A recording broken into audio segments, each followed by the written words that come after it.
செல்வி சோமுக்குள்ள பார்க்க போறது சக்கிலி வெள்ளிக்கிழங்கு வச்சு ஒரு இனிப்பு அடை தான் செய்ய போறோம். அதுக்கு சக்கிலி வெள்ளிக்கிழங்கு அரைச்சிப்போம். 1 கிலோ சக்கிலி வெள்ளிக்கிழங்கு எடுத்து தோல்லாம் எடுத்துட்டு நைஸா அரிஞ்சு வச்சிருக்கேன். இதை மிக்சியில போட்டு அரைச்சிப்போம். இப்போ அரைக்கிறதுக்கு மிக்சியில கிழங்கு போட்டு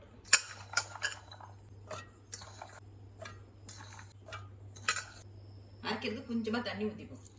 இந்த அளவுக்கு ஊற்றினா போதும். இதை இப்போ அரைச்சிப்போம். ஒரு முடி தேங்காய் திருவி வச்சுருக்கேன். அதையும் இதில் போட்டு ஒரு சுத்திப்போம். அரைச்ச சக்கிலி வெள்ளிக்கிழங்கு ஒரு 1/4 ஸ்பூன் அளவுக்கு உப்பு போட்டுப்போம். இப்போ அரைச்சிப்போம். தேங்காய் சக்கிலி வெள்ளிக்கிழங்கு இந்த அளவுக்கு அரைச்சாச்சு. ஒரு பாத்திரத்தில் போட்டுப்போம்.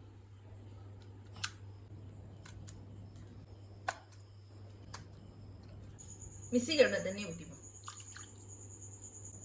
இதுக்கப்புறம் 1 கப்பு அரிசி மாவு போட்டுப்போம். இதுக்கப்புறம் 1 கப்பு நாட்டு சர்க்கரை போட்டுப்போம். 1 ஸ்பூன் ஏலக்காய் தூள் போட்டுப்போம். எல்லாத்தையும் நல்லா கலக்கி விட்டுப்போம்.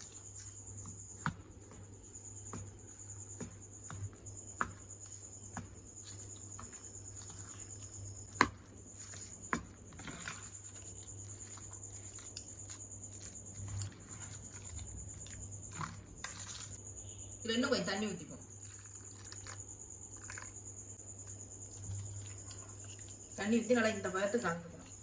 ஊற்றுறது கரெக்டாக இருக்கும்.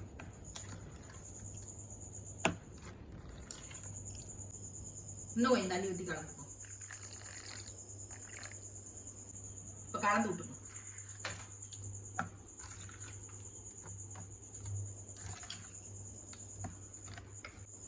மாவு ரெடி ஆயிடுச்சு. அடையை ஊற்றிப்போம். அடுப்பத்தை வச்சுப்போம். கல் காஞ்சிடுச்சு. இப்போ அடையை ஊற்றிப்போம். ஒரு கரண்டி ஊற்றினா போதும்.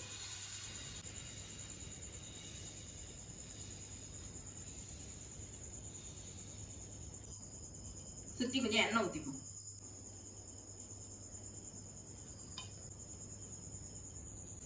ஒரு பக்கம் வெந்துடுச்சு. இப்போ பிரட்டி போட்டுப்போம்.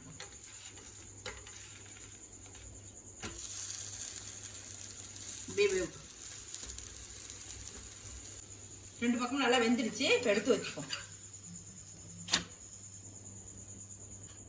இப்போ 2வது தோசை ஊற்றிப்போம்.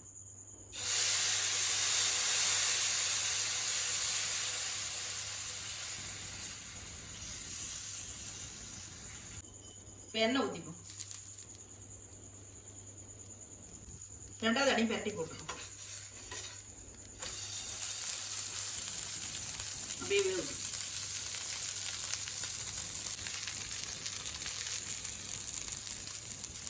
ரெண்டாவது அடை நல்லா வெந்துருச்சு. எடுத்து வச்சுப்போம்.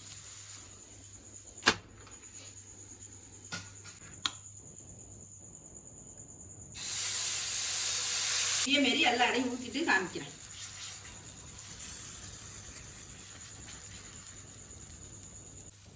எல்லா அடையும் ரெடி ஆயிடுச்சு. இப்போ எடுத்து வச்சுப்போம்.